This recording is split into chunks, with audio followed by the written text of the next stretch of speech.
Good afternoon, everybody, and welcome back to my channel, What's Cooking Mama. Today, I'll be using my leftover Easter ham to make two different dishes.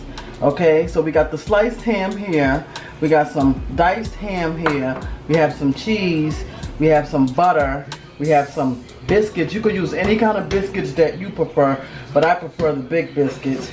And we're gonna use some eggs, okay? And you'll need a baking sheet.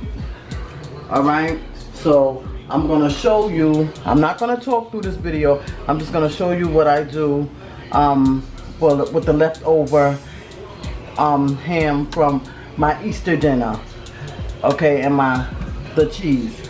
Okay, let me get started.